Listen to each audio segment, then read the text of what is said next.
Good evening all. This is Kavita, working as an assistant professor in the Department of ECE. In this video, I am going to discuss about the balance condition of an AC bridge. That is, at part condition, an AC bridge is considered as a balanced bridge, and how the AC bridges are used for the measurement of capacitance, inductance and frequency. In AC bridges, the Maxwell bridge is used for the measurement of inductance, Sherring bridge is used to measure capacitance, and Bain bridge measures frequency. These are all the contents I am going to present here. We will see one by one. What is the balance condition of an AC bridge? This figure shows the schematic diagram of an AC bridge. This AC bridge consists of 4 impedance arms, a deductor and an AC input source. Usually a galvanometer is used as a deductor which measures the electric current flowing through it.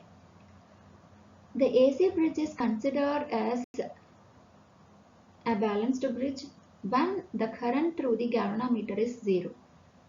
When it will be 0, the potential difference across the points A and C is 0, which means the electric potential at point A, EAB, is equal to the electric potential at point C, EBC. It is written here, EBA is equal to EBC. EBA is nothing but I1 into Z1 using Ohm's law. Likewise, EBC is equal to I2 into Z2.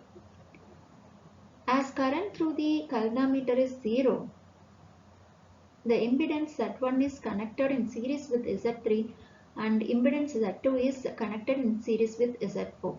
So that the current I1 can be written as applied voltage V divided by sum of Z1 and Z3, and I2 can be written as the applied voltage V divided by Z2 plus Z4. By substituting I1 and I2 in this expression, I1 as Z1 equal to I2 Z2, and by solving we will get this expression Z1 Z4 is equal to Z2 and Z3. This is the bridge balance condition for an AC bridge of this schematic structure. The Maxwell bridge, whose schematic diagram is shown in this figure, measures an unknown inductance value with the help of a known capacitance C1. So one of the 4 arms has a resistance R1 and a capacitance C1 in parallel, so that it is easier to write the balance condition in terms of admittance Y1 instead of impedance Z1. So we know that the expression for the balance condition of a bridge is Z1 Z4 equal to Z2 Z3. Here Z4 is Zx, that is unknown impedance, and Z1 is 1 by Y1. So by rearranging the expression, we can get Zx is equal to Z2, Z3 and Y1. In Maxwell bridge, Z2 is R2, Z3 is R3 and Z4 is Zx, which is equal to Rx plus j omega Lx, and Y1 is 1 by R1 plus j omega C1. By substituting all these expression in the bridge balance condition, we will get Rx plus j omega Lx equal to R2 R3 into 1 by R1 plus j omega C1. By equating real and imaginary parts on both the sides of this expression, we will get Rx is equal to R2 R3 by R1 and Lx is equal to R2 R3 into C1. So from this expression, we can calculate the unknown inductance Lx with known capacitance C1.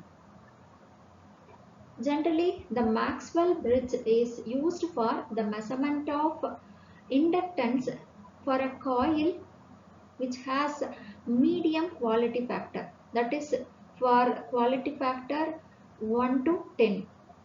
So the Maxwell bridge is impractical for the measurement of inductance of a coil with high quality factor, because the high Q coil requires very large R1 value, it is impractical in Maxwell bridge.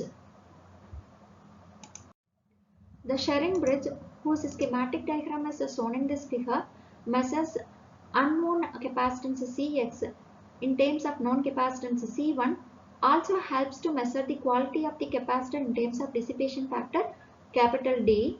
As in Maxwell bridge, in sharing bridge, one of the arm has parallel combination of resistance and capacitance, so that admittance Y1 is used for the calculation instead of impedance Z1. So at bridge balance condition, Zx is equal to Z2, Z3 into Y1.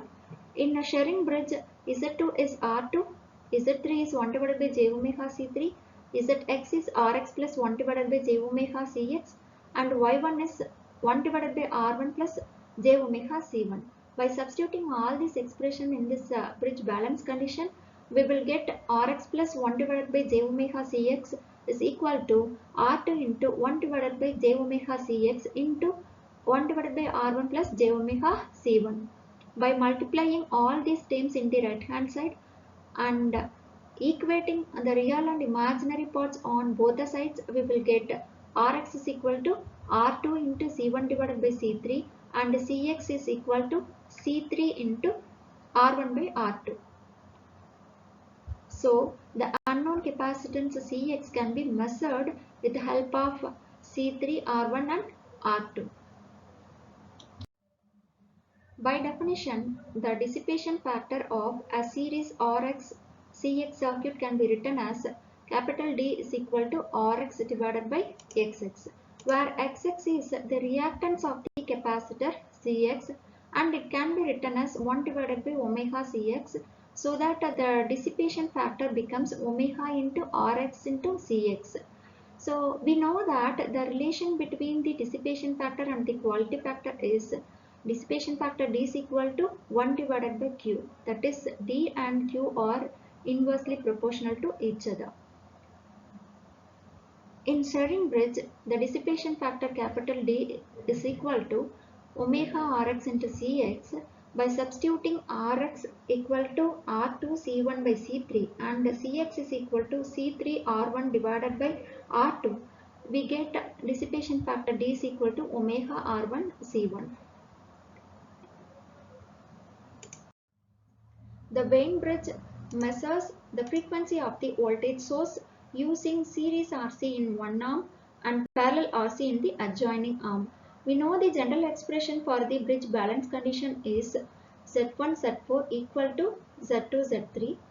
In Wien bridge, one of the arm has parallel connection of C3 and R3, so that Y3 is used instead of Z3 for calculation.